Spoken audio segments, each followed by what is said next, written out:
All right, I will call to order this special meeting of the Lisle Park District Board of Park Commissioners today, Tuesday, February 18th at 6:30.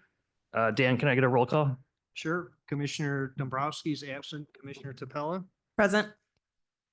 Commissioner Altpeter, Present. Commissioner Hummel, Present. President Wessel. Present.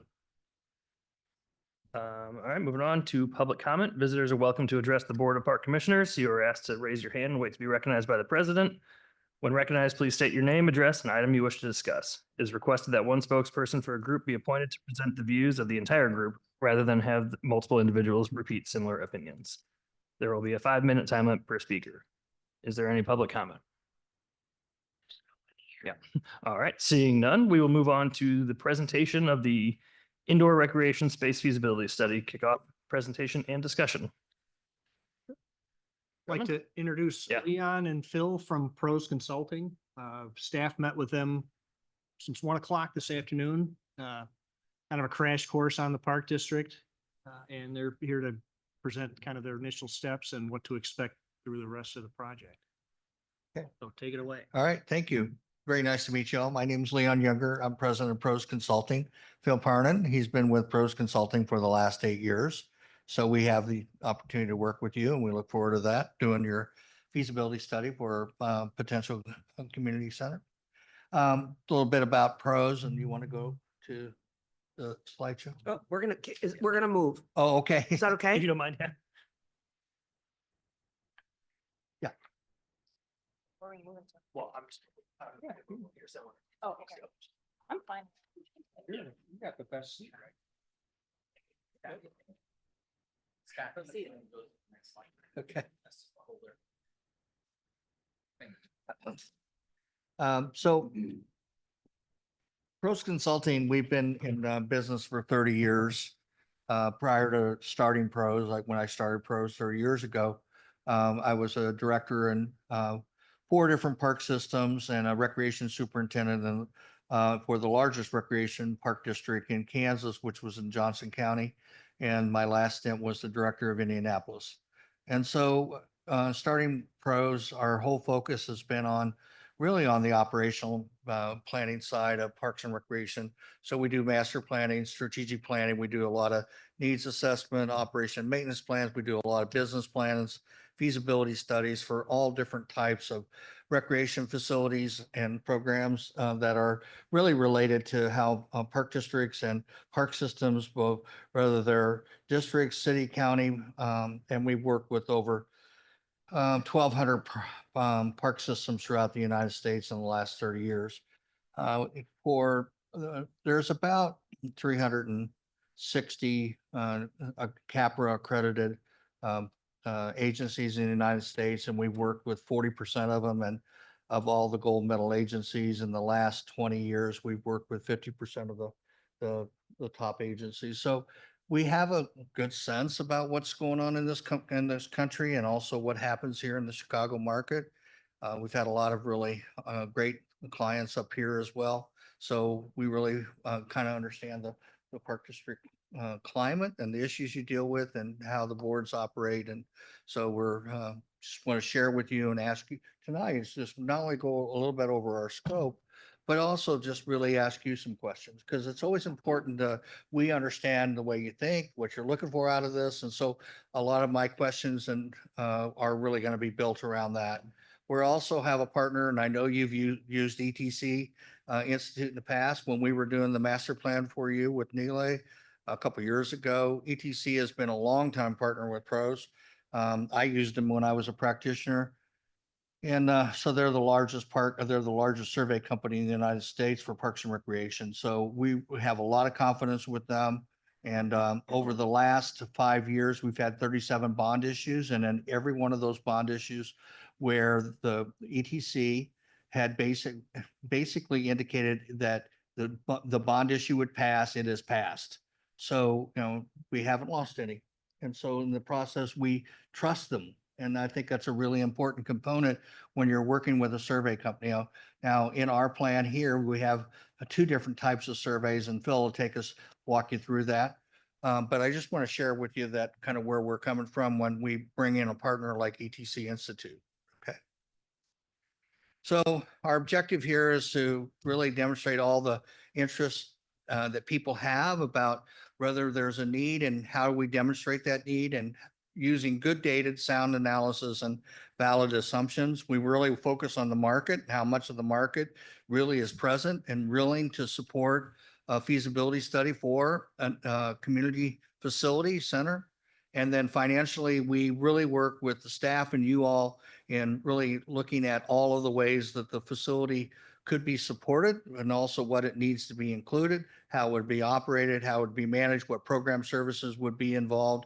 And through a lot of discussion today, we really recognize that it's not just about the future facility. It's really about what would move over to a new facility, what would stay, what would open up. We're really looking at almost programming two facilities and doing a feasibility study so that there's a real balance of how space gets utilized in this process.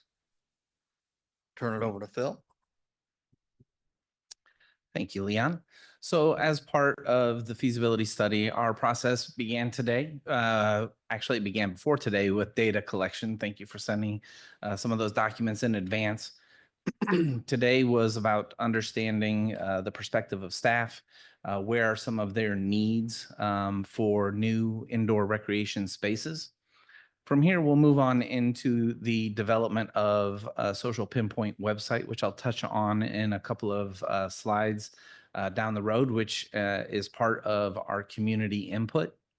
But we'll also take a look at the market analysis. What existing facilities are within a 15-minute drive time that are currently providing some of the recreational opportunities that maybe is currently being provided by Lisle Park District, or that may not be being provided, but could potentially be part of what the community is asking for from the statistically valid survey. So we'll take a look at those. Also try and understand their pricing within that market, and any additional shifts, potentially new facilities that might be potentially being discussed or being brought online in between the time of this feasibility study and the development of any additional new indoor space, should that be supported by the community. We'll take a look at interviewing key leaders, making sure that we understand what they see from their wide angle perspective on what's happening, what the needs are, what they're hearing, what they like and utilize most within the park district as well. And that's also going to include focus groups. So we're going to be looking at some of the users and some of the partners to join us and have facilitate a discussion like Leon will be facilitating with all of you towards the latter part of this presentation. We're then going to take all of that information, including the statistically valid survey and the anecdotal survey, the online survey that will be part of the social pinpoint website, and we'll use that to begin to identify what the program would look like. And when we use the word program here, we're talking about the program of facility spaces, not the actual activities that would be happening within them. However, that will be a question that we have on the survey. So once we begin to identify that program, then we'll begin to look to see how those spaces complement each other. Do those spaces create an opportunity for new programming, enhanced programming within existing operations already? And is there an opportunity for a membership with that facility based upon the spaces the public has identified are most important to them? Once we have all of that outlined, it's time to begin to look at the hard costs. We'll take a look at the capital costs and the operating cost as well. The operating costs will be in the form of a financial operation pro forma, 5-year pro forma, but we'll also take a look at the current funding sources that are utilized by the district and any additional funding sources that could help offset the cost of operations as part of the facility and ensure that those are incorporated as well. And that brings us to finally the presentation to the public and the board, letting everyone know here's the findings that came from each of those technical pieces within this process, but here's the direction that all of the data is pointing us as to what's needed most within your community. One of the things that's extremely important for us is we're going to identify what's possible based upon the guiding principles of the project. That means the outcomes of cost neutral for the operations of the facility, things of that nature. We are not going to tell you what's pie in the sky that could potentially be done. We're going to tell you what you can do based upon the data that we receive. That's what's really driven the success of the clients that we've worked for and for pros over the years, with over 5 billion in assets added to communities that improve their quality of life. Thank you. So we talked about the market analysis, and what you're looking at here is part of our similar provider, identifying those areas within the Naperville Park District service area and that 15-minute drive time to see what those facilities have as far as amenities, the gym space. Excuse me, do they have indoor turf? Is there an event space within those facilities? Those were key factors that they were looking for. And we've got, and aquatics as well. And we've got a really good understanding from staff what some of their needs are and some of the spaces that we need to look for are. And we'll round that out with the survey results that will help us understand what additional types of amenities we should be looking for to see who's serving those.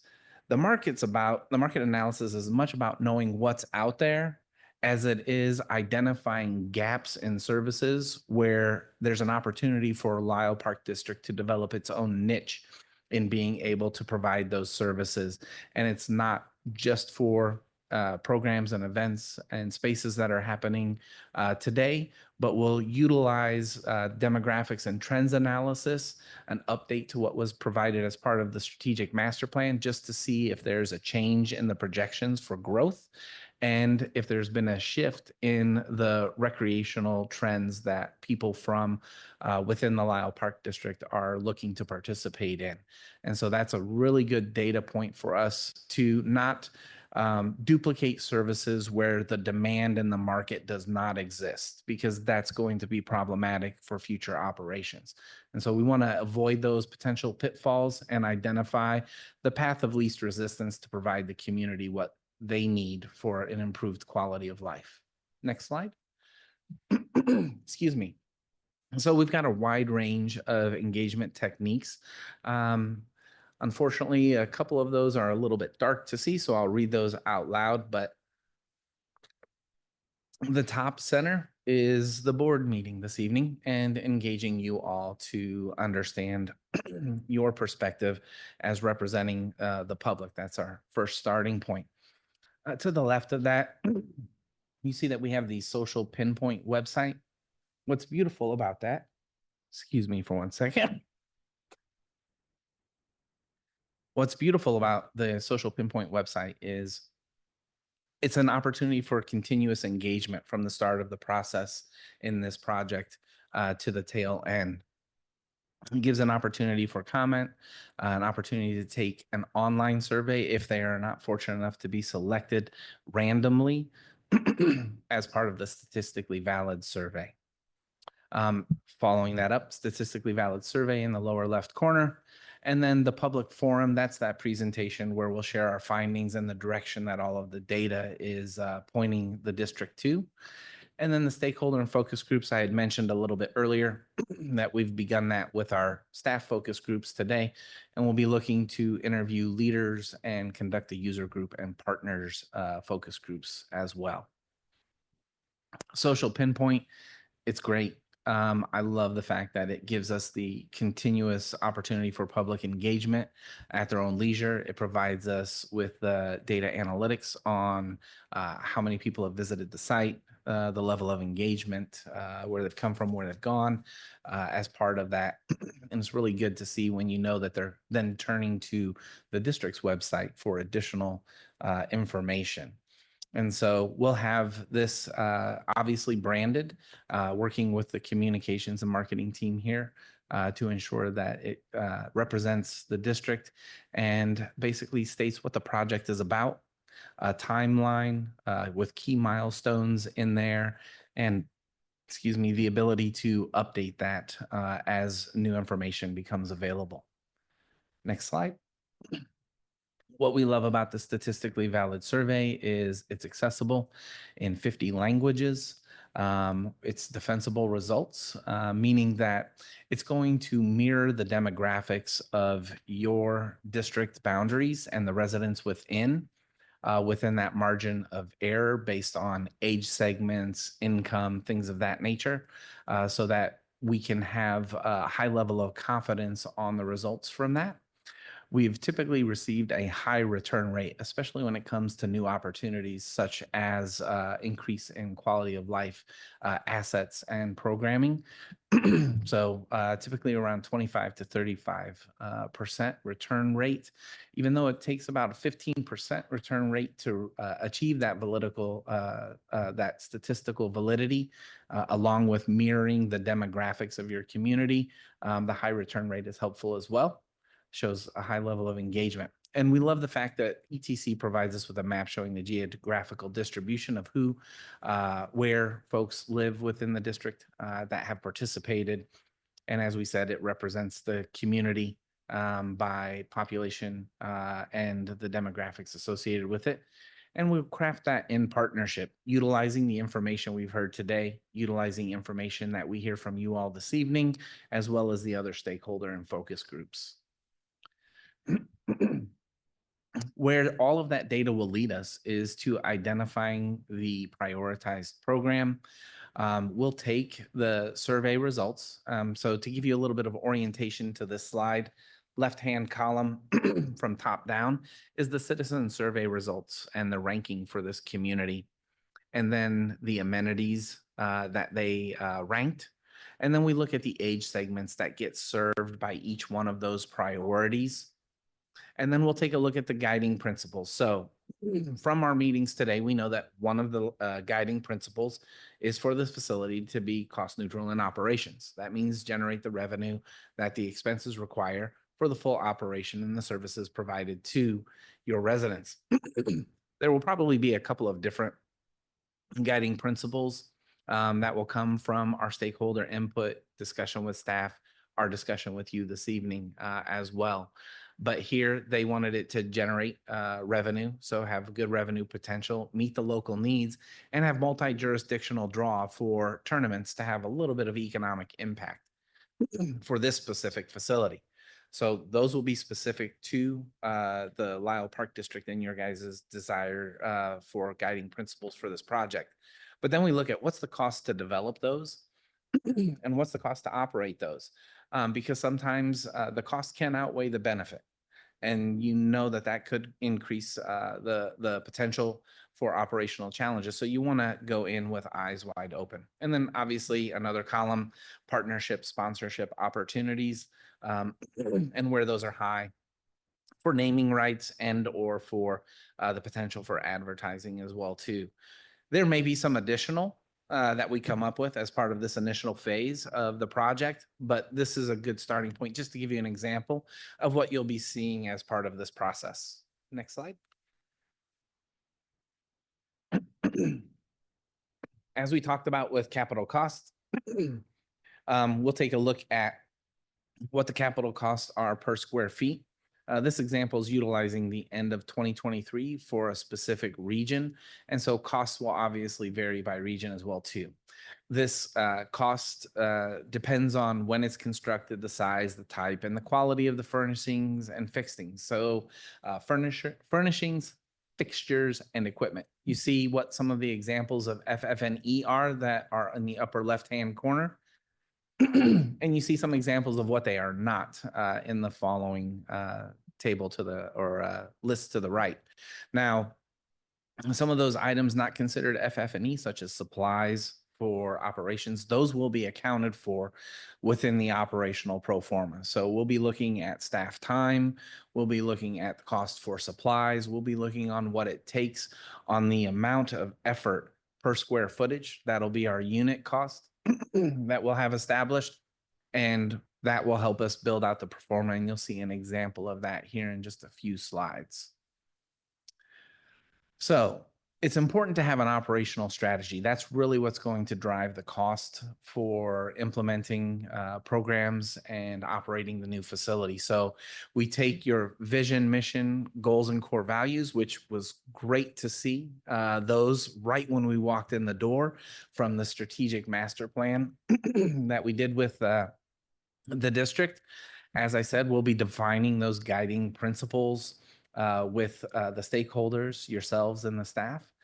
We'll then look at current operational standards, which I have to say, this is a pretty well-maintained facility, especially considering the age. I would not have guessed this facility to be as old as it is. But we'll take a look at those standards. And if there needs to be any enhancements to those standards within the new facility, we'll ensure that those are there. We'll identify the frequency and the level of maintenance required for each one of those spaces. That factors into some of those costs I was talking about earlier. We obviously want to take a look at current staffing levels, and based upon the new spaces and potential new programming, will there be additional staffing needs?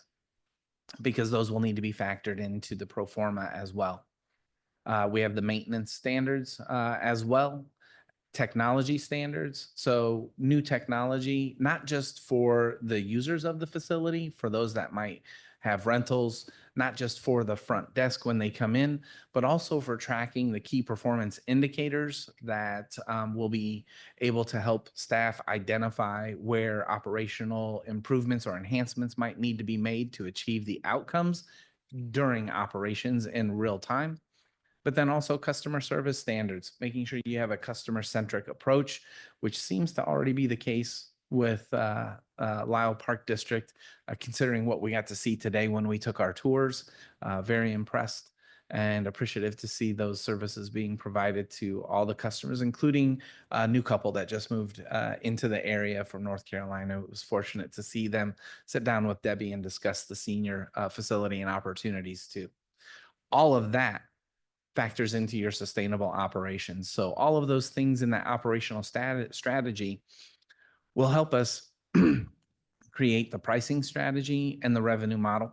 Both of those will feed into that 5-year pro forma that you see to the right of the graphic.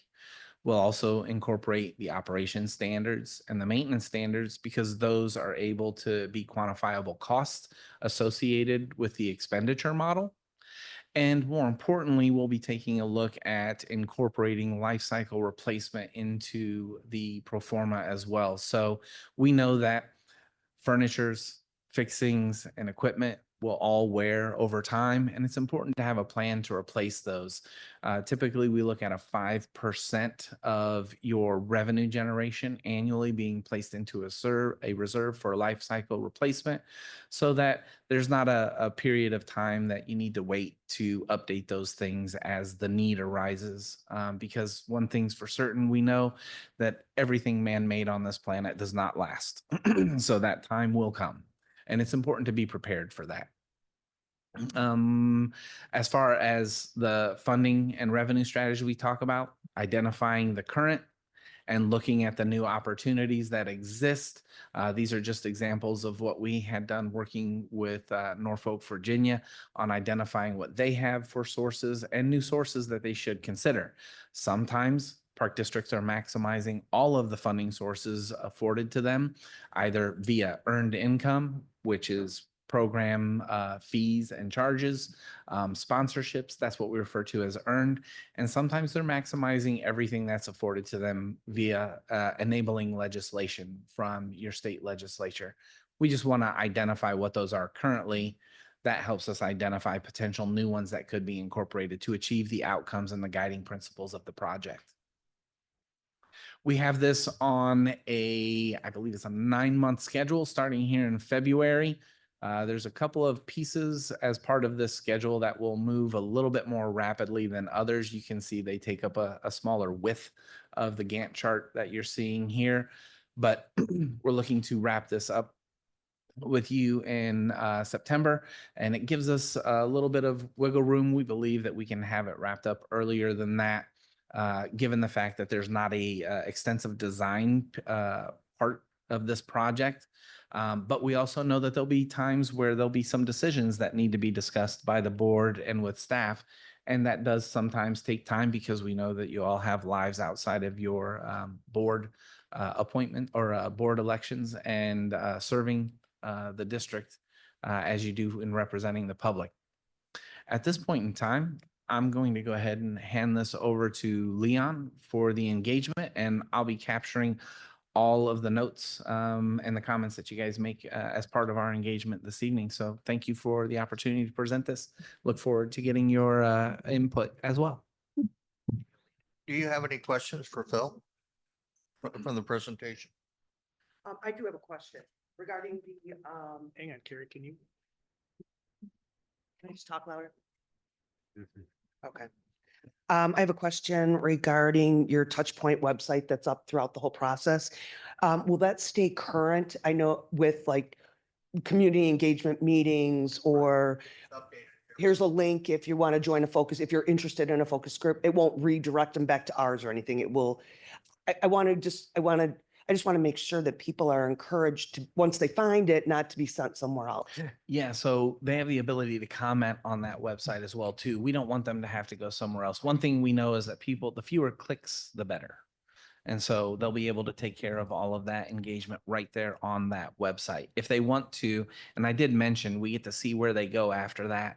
And we're hopeful that they go to the district website to seek out more information on the district services.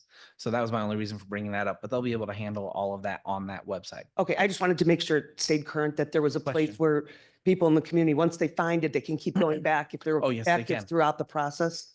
Absolutely. Keep it on. A lot of our clients will leave it on 2 or 3 months after, so people can refer back to it, know what's going on. I know, having been not only on this board, but as a part of other focus groups prior to my board involvement, sometimes it was frustrating to get information. I want to make sure people don't get frustrated when they want to be involved. The more information, the more community engagement, the stronger that you're gonna feel that we have listened to your community. Oh, I appreciate that. Thank you. Any questions? Any more questions for Phil? Would that, the slides be available? Yeah. Okay. They Yeah. have it. Okay. Spoke with Dan to post that on the website. Oh, okay, So perfect. individuals can go and take a deeper look at that and see the questions that we ask you. So, one of the things that Dan asked us to do is just to come in and visit with you about, the, how you see this project working. And so my questions are pretty easy. But, the question I have are really about, are you all users of your existing facility? Because it's always nice when I'm working with a board that has used everything, that way, when we're talking to you about it, you've said, oh yeah, Leon, we basically we recognize that that's an issue or we need to address that. So are you all users? I've been over the years, I've been here a little over 28 years. Good. And I've been from pools to swim lessons to Perfect.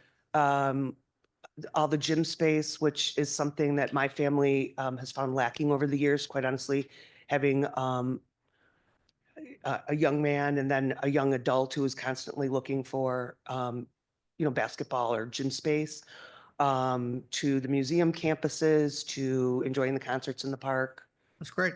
The reason why I ask you, because it's always nice when you're able to say, and when we're talking about something, you've been there, you've seen it, you've lived it, Right. Okay, great. Yes, sir. Most of my stuff is outdoors, not so Okay. much of the indoor facilities. All right, thank you.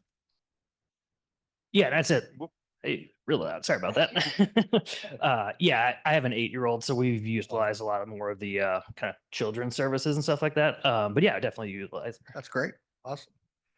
So the next question I have is the district is considering this new indoor recreation space that will meet the district's needs. What type of spaces are most needed in a new indoor recreation facility? I mean, the intent is that you hear from your constituents all the time. You're all elected officials. So consequently, what do you hear most often that people say, you know what? Tom, Terry, what do you hear? What do people tell you about spaces that are needed or there's not enough of, or feel like that the district needs to provide? That's one of them that I always Walking hear. track? And for me, I would say that just because of the ages of my children and have it with the peer groups I tend to hang around with, that it's always, we need more gym space. We need gym space. We recently have lost where we did have gym space in a school that now since has not been in control of our district in our intergovernmental and is rented out. And then we lost another school altogether that was I heard sold. that. So those were two gym spaces that I know my children utilized for practices and things for volleyball and basketball that are no longer available. And I think as recreation offerings have expanded over the years with offerings to our high school and junior high kids, there's not as much available space in our intergovernmental agreements as there used to be. Yeah, no, we heard that loud and clear from the staff today. Other? Go ahead. Well, in relation to that, and I guess this is kind of pivoting to, would you also like look at, I heard about like public-private partnerships a lot. So are you guys going to look at like anything in the community that we could partner with like a private entity? Or if there's any facilities or buildings out there that are Absolutely. privately owned that can be repurposed instead of just building from scratch? Yeah, we just went through a project in Sioux Falls, South Dakota, where a hospital had a health center. And they basically wanted to get out of the recreation health business. So the city bought it and we did all the feasibility study for it. And so, you know, it's a health and community center. So it's got health benefits still, but it's a major community center, and they became a partner with the city, but the city bought the building. Got another upcoming question for you all regarding partnerships. Yeah, no, but yes, partnerships. Yes. Ma'am. Did you have a question, Terry? Not a question so much, but just, the things that I hear about what's needed. Again, my perspective is, with a 10-year-old, and probably the of the rest of the commissioners probably have lived in Lisle the shortest amount of time. We've been here since 2018. So my experience has really been focused on young families, and my peer group is in that category as well. But one of the things that I hear the most frequently, and my daughter who's in Naperville schools, and talking even with, neighboring communities, is they love the early child programming that we have and the accessibility and availability and creativity that's put into it and making it so accessible. But there's the balance, right? Like part of what makes it so magical is that it's not out of control, but having access to those things, especially for residents, I think is super important. I hate when I have a neighbor who says, "Oh, we couldn't get in because it booked out, or it sold out," which is great, but not great, right? Yeah, exactly. It's finding that good balance of how do you continue to create these programs through either, is it needing facilities? Is it needing resource? What is it that gives us that perfect balance? Yeah, that was, we were very impressed with the 6 classrooms that are set up and how organized they were today. And obviously you've got waiting lists on all of those programs. So, it's a need, obviously, and you're fulfilling the need. So great. Just, go I ahead. want to see, I actually have one Okay. other thing, a little differing opinion. I think that the community, which has been said over and over again in our strategic master plan and in our community engagement over the years, consistently over the years, is that they do appreciate us as a hub here in the center of Community Park. And I think that the community does want to see us continue to just expand our offerings, but in a central location and not have to drive Right. all the way to one part of town and then another part of town, another part of town. If you have a daughter in dance and somebody in basketball, and not just be zooming. Yeah, I like all this over. campus.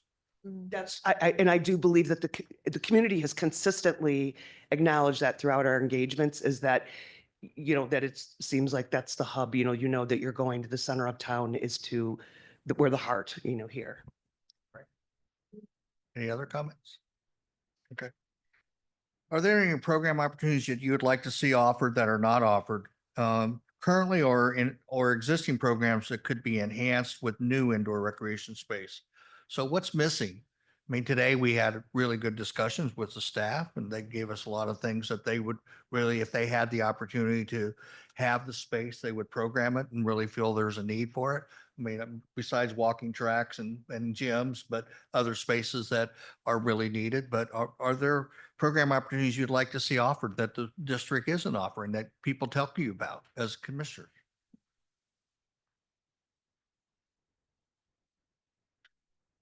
I think it's more, I don't. Yeah. But it seems like it may not be like more programming per se. It might just be a space need. Okay. Yeah. Okay, so it's more of a space need than a program need. Yeah. Okay. I know that with the seniors that they have a walking club, and I think that it would be able to, if we did have an opportunity to extend programming, to have a year-round walking club that they could do. I also think that would go a far way with us in the community because we did have a very strong, close-knit segment of our community that used our health club. Unfortunately, it was a rough decision for this board to make. And I think that would go a long way to still providing recreation, not as, much that many people weren't using, but still an indoor recreational opportunity if you had an app, a place to be able to have year-round walking. I think you're right with just the year, I was year round almost everything too, right? Walking, but then, right, we don't, Just back to that community. yeah, we don't really have much indoors, basketball, volleyball, we can't really do that. So yeah, just kind of in general, year round activities. Okay, anything else? So I know you brought up partners. So are there partners that you know that we should be talking to that you say, you know what, Leon, I wish you guys would talk to this partner and this partner and this group and this group as potential, either public or private, that seem to make sense, that you feel would be a great partner for the district? Well, I know in the board packet for this Thursday, there you got a partnership with the indoor golf facility and yeah, that, and then I know that was where the White Sox Bulls Academy used to be. Is that a volleyball court now, or I don't know what they have there. Yeah, last time we were there was a couple of years ago, but they have volleyball, Yeah. still some batting cages, arcade type space in the upper story. So we've met with them a few years ago and ultimately didn't have anything that we could partner on them with, but we've tried in the past. Benedictine University Mhm. is one, Bennett Academy. People brought that up today. Yeah. Others? Certain areas like would be private, private partnerships. Well, my thing is, everybody's got a different kind of opinion. There's a lot of different types of partnerships that were created. Most of them are public, but there are public not-for-profits and there's public-private. I mean, you talk about golf simulators are going into park systems now, and a lot of all types of music venues are tied to park facilities, community centers. I mean, they're all over the map. The intent is what makes a great partner and what really supports them. Health and wellness facilities like hospitals, and that's been a thing here in Chicago for a long time, where hospitals and park districts have basically combined on facilities jointly together. So it's not any different than that. So Glenview Park District, as an example, has a health provider that's associated with them, and they help build a facility, and we did their plan as well. So I just bring that up. But anybody else that you'd like to think that we should be looking at or talking to or visiting with? Isn't there some like athletic places here in the industrial park at all? Because I know There's like gyms, yeah, like gyms. CrossFit. Yeah, Yeah, we have a CrossFit right across from the front entrance of the rec center. We have reached out to them within the past year to try to conversation about a partnership, but we didn't get much response. Anything else? And like we already mentioned, the golf practice is new to the area, but we've had several conversations. We have some stuff to work through, this upcoming stuff that we can hopefully expand over, as we evolve with them.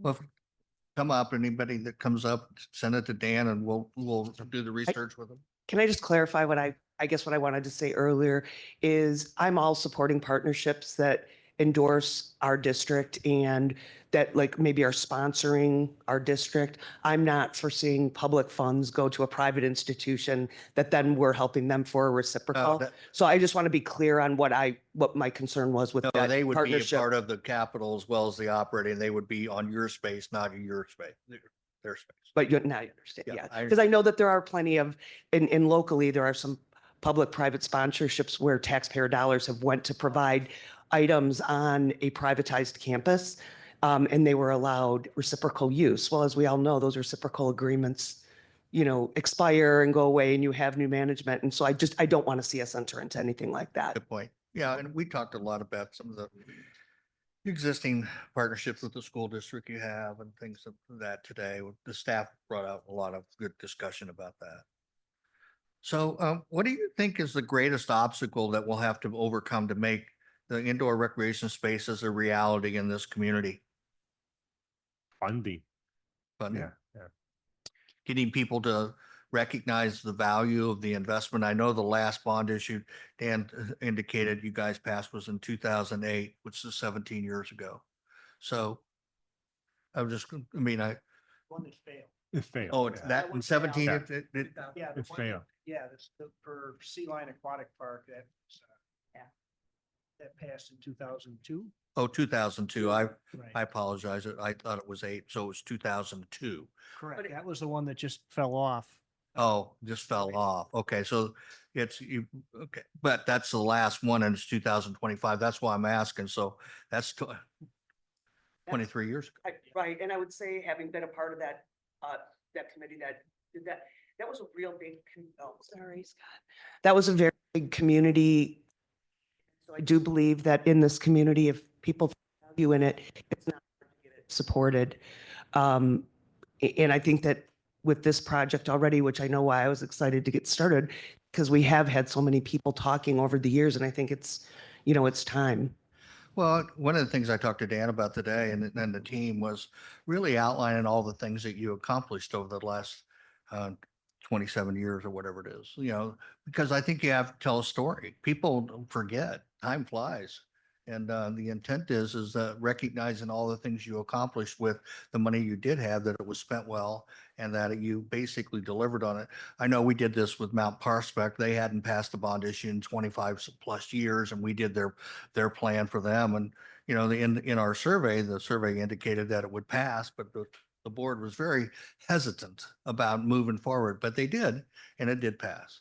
And so the thing is that I think, as a board, it's our job to give you every reason to look at it and say, this is either makes sense or it doesn't make sense. And I'll be the first one to tell you that if it doesn't make sense or it isn't going to be feasible, I will tell you that. And I know, a lot of times people say, well, consultants only tell you what you want to hear. Not really. What our job is tell you, this is what it can do and won't do. And then you can make a decision whether you want to act on it or not. Okay. So what do you see nationally? Because I know like locally here in DuPage County, the last at least 3 or to 5 election cycles, like referendums across the board, schools, parks, fire districts, libraries have passed, I would say, like it seems like 95%. Is that like a national trend or Yeah. is it? It's Quality of, yes, sir, it is, Tom. And quality of life is in everybody's wheelhouse right now. They want, first of all, it's hard to get space. It's hard to get, when back in the 70s, we built neighborhood centers. Back in the 80s and 90s, we built community centers. And then in 2000, we started making multi-gen centers and then turning those and also into field houses. Now what people are looking for, they're wanting kind of spaces that really serve the whole family. Everybody feels like it's their space and the space is accommodating. It's not for a neighborhood or this part of town. It serves the whole community. And that's really made a big difference in how people look at community facilities like this. The other thing is that they recognize that these things last a long time. So, these spaces are 70 and 80-year facilities. They don't go away, and so the intent is that, the investment is really a strong investment. I think another thing that I know I've heard throughout the community is that just over, especially in the last several years, that, our youth population has grown exponentially. And so that's why I think, where we only maybe had enough kids at the high school level to, during a fall season, do one sport, maybe they're able to offer 4 or 5 sports. And I just think that's going to continue to grow with our district having, our younger kids, the ages kindergarten through 5th grade have grown so exponentially, then, kind of prepare for this before it becomes a problem. And then we have everyone here saying, what are you going to do for us now? Preparing for that bubble that might be there in 4 years. Yeah. Well, I think one of the things that always kind of is interesting for me is, these kind of facilities really operate more than 100 hours a week. Libraries typically open around 60 hours a week. where you have a community center like this, typically it's open 7 days a week and it's up in the 100 hours a week category. So you're serving so many more people, such a broader mix, and the hours of operation, everybody feels they're connected to it. So it's not limiting. And so that's another thing that's really opened up, is that this whole multi-generational perspective where everybody sees themselves in the facility they're willing to act on. Okay. So one thing to add to that too, so, and I'm not trying to be overly cautious when I say this, but I think that one of the things we need to be really careful of is that we have strong justification for any decision we make that has an expense associated with it. Because we have so many wonderful facilities, not in our community, but right next to our community. And while, of course, it's neat and it's fun, and I think you're gonna have a lot of like on the surface support for some of that.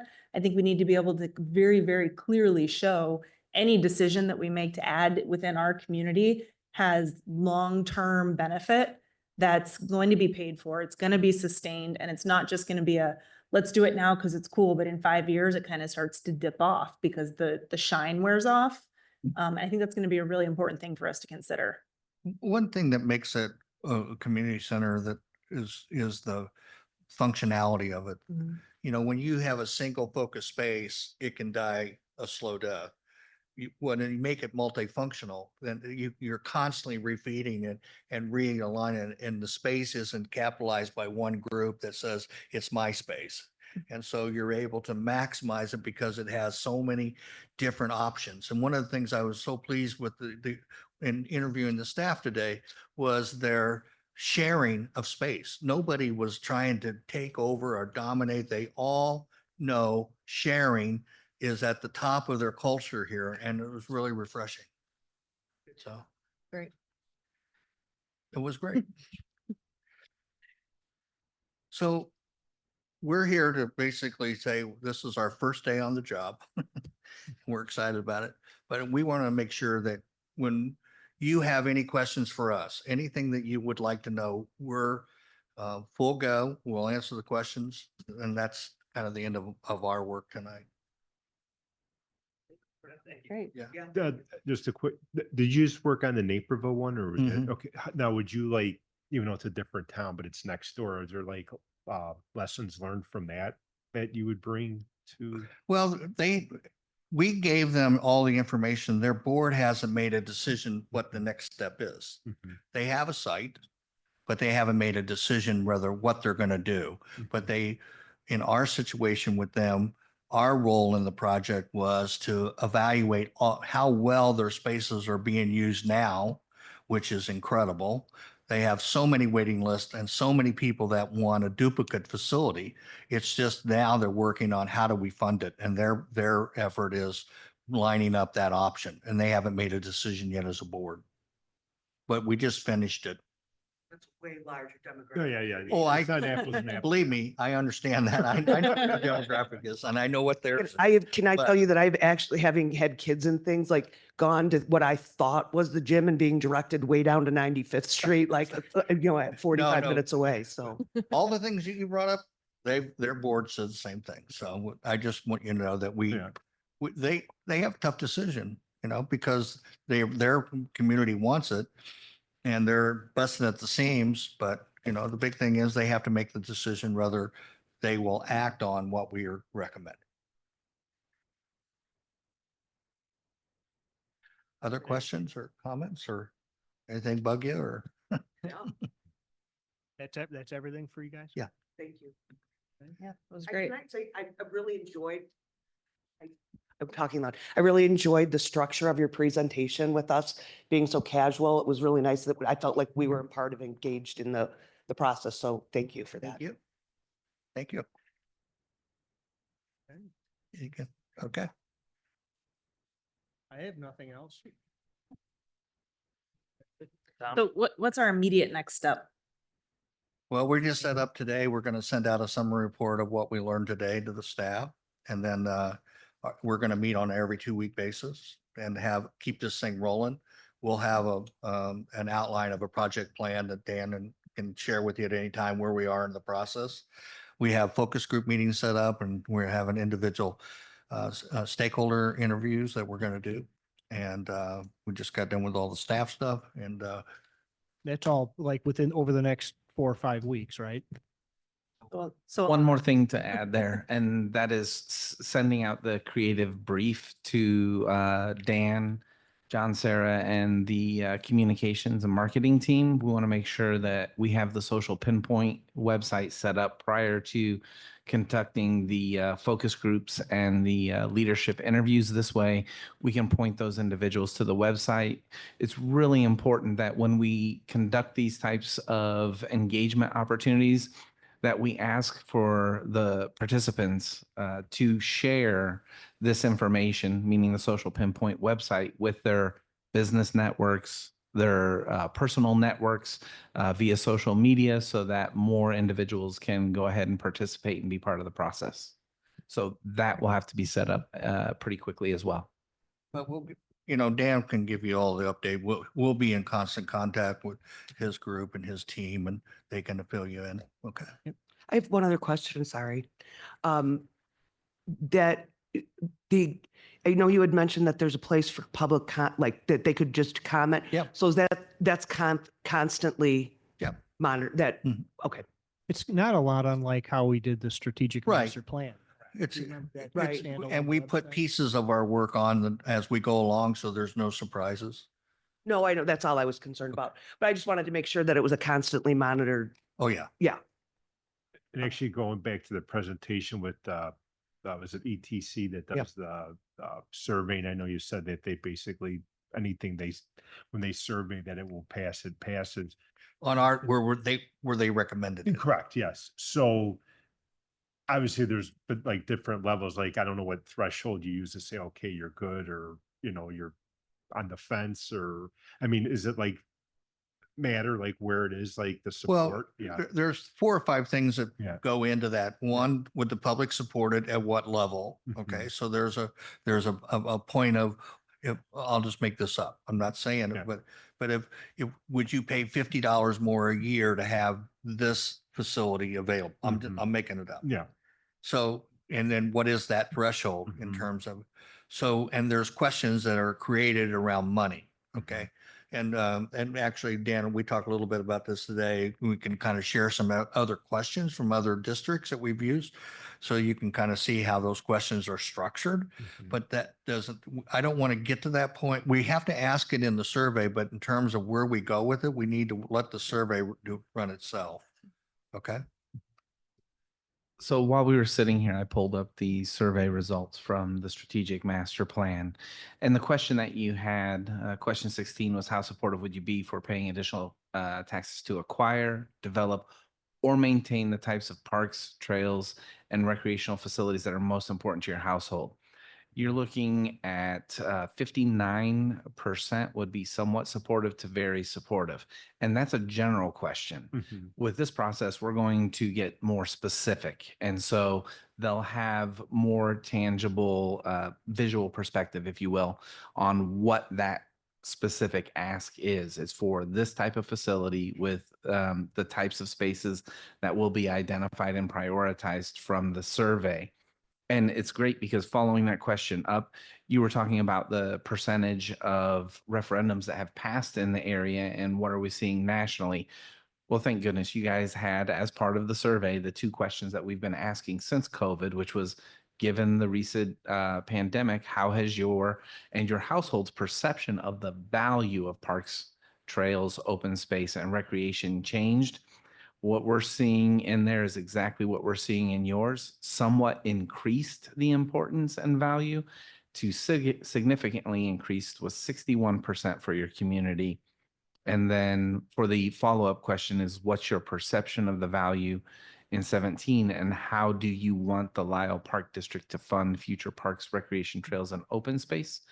55% said at least maintain funding, with 29% at increase funding. And then in all of those questions, you have those that are not sure. Those are typically the folks that need more information, like what they'll be able to get from the social pinpoint website for them to truly make a decision. So you have the ability to gain some additional support from those who are not sure from that process in your strategic master plan, that have will gain additional understanding through this process. And that may change their perspective and their approach. In reference, like the 59%, if I recall correctly, I think the consultant we at the time, and I know that was more of a general question, wasn't he saying that that was kind of like just a little bit less than you would typically want to go to referendum? Yeah. So I mean, I guess that's like, what would be like ballpark, like what's the figure or percentage you would want for support? With probably. Usually 2 to 1. 2 to 1. Okay. 2 to 1 is two times the amount of public in favor versus against. And so with those numbers I gave you, that's the 59% that were somewhat supportive to very supportive. You have the 13% that are not sure. Educating that group, if they were to choose to join the somewhat supportive or very supportive, you would have that 2 to 1. Thank you, guys. Thank you. Okay. Any other questions, discussion, staff? Good. They've been with them all day. Yeah. Sure. They have questions now. They're doing something wrong. Okay, with that, I will Great. entertain a motion to adjourn the meeting. So moved. Second. All those in favor signify by saying aye. Aye. Any opposed? All right, meeting adjourned at 7:25. Thank you, guys. Mr.